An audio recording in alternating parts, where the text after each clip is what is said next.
Hi, kindergartners. Hope you enjoyed your schoolwork today that Mrs. Geary and I assigned you. Yesterday, when I read to Junie B, we left off that Junie B was sent to the principal's office, not because she was in trouble, but because that's where the lost and found was. She was not able to find her furry black mittens, but she did see a really cute teddy bear backpack. But since it wasn't hers to begin with, she could not keep it. Well, let's start off with chapter 5. It's called Gargling and Scribbling. Room 9 is very far from the principal's office. When I was walking back to my classroom, I had to stop at the water fountain, or else I wasn't sure I was going to be able to make it. I pressed the water button with my thumb, and then I puckered it with my lips, and I sucked up the water. I didn't even put my mouth on the spout because that's where the germs are. I sloshed that water all around my mouth, and then I bended my head way back, and I gargled. I can gargle perfectly, except I can't always keep the water in my mouth. It runded out the sides and dribbled on the floor. I splashed in the puddle with my toe, and that's when I saw something very wonderful. Look, it's one of those pens that writes with 4 different colors. I quick picked it up and I pushed the red button on the top, and a red pen popped on the bottom. I scribbled all over my hand. Wowie, wowie, wow, wow! I love this thing.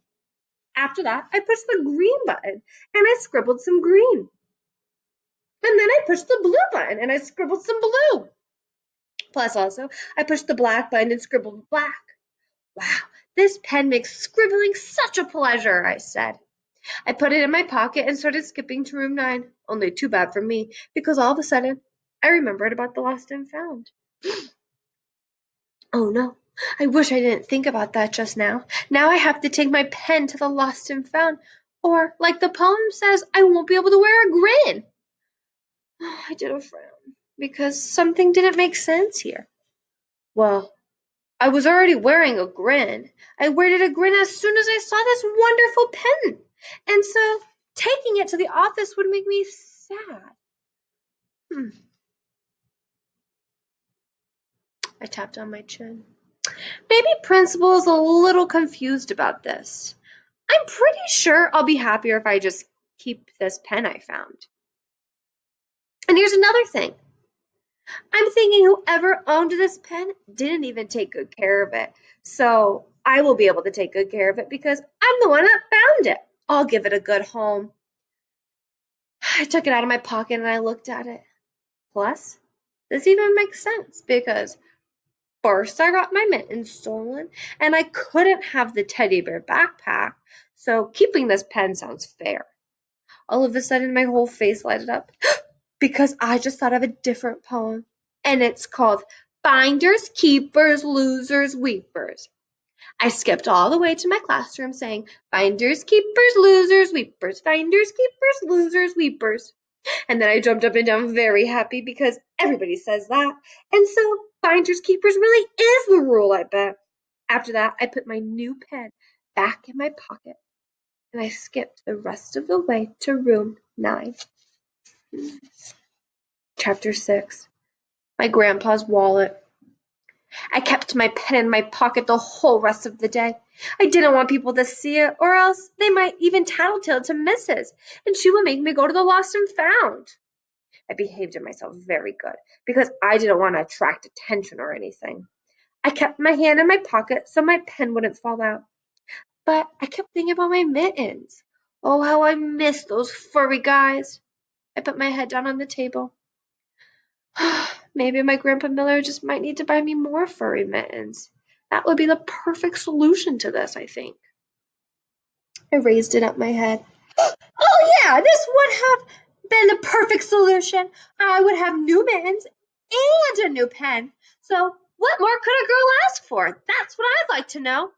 I sat up in my chair and tapped on Lucille. Guess what, Lucille? Maybe my Grandpa Frank Miller might be able to buy me new mittens, and then all my troubles will be solved.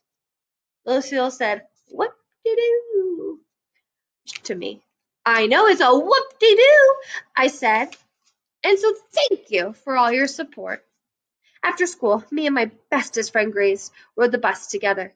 I rented home to my my house like a speedy bullet.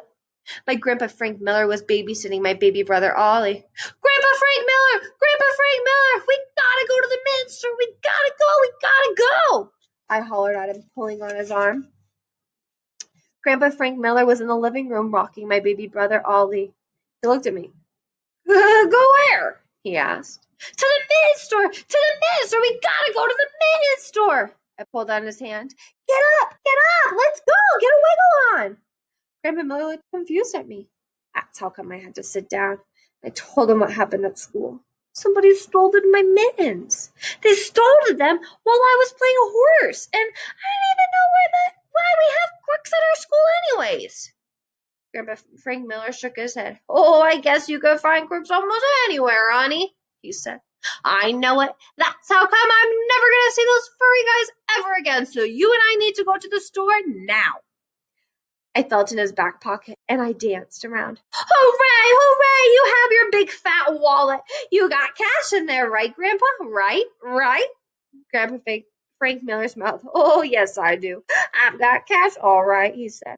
But I'm afraid we won't be able to buy you more mittens. The mittens I bought you were the only ones they had left. I bought the very last pair. Just then, all the happy went right out of me because I didn't actually count on this happening. Oh, yeah, well, we have to go, Grandpa. We have to buy me more mittens, or what am I going to do? Grandpa Miller ruffled my hair. Oh, did you look in the lost and found at school? I did a sad breath. Yeah, only nothing good was in there. Nobody turned in my stuff in. I patted my pocket. Trust me on this. I told him, I need new mittens. Well, your mittens might turn up soon, honey. Then he told me some story about his wallet. How a few years ago he lost his wallet at the mall. He was pretty sure he was never going to see it again. Blah, blah, blah, but he found it. Somebody turned it in because finders keepers, losers isn't weepers. Huh? He said somebody gave it back to him? Maybe there was hope for me.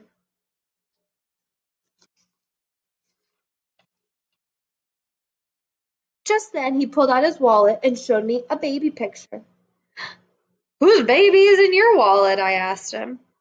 It's you as a baby, he said to me. He was so happy that he got his wallet back and that somebody had turned it in because now he had the picture of me from when I was a baby. He got to carry it around with him every day. Maybe your mittens will turn up. Try checking the lost and found again tomorrow, Junie B. I walked away from him knowing that they probably weren't going to be in there tomorrow.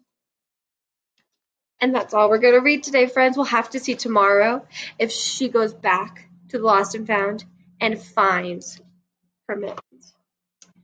As you can see, Henry didn't want to be a part of our video today. Instead, he's sun tanning on the patio. He's just looking at everyone walk by and he's catching some sun. Maybe he'll join us tomorrow. In the meantime, have a good day. See you guys tomorrow. Bye.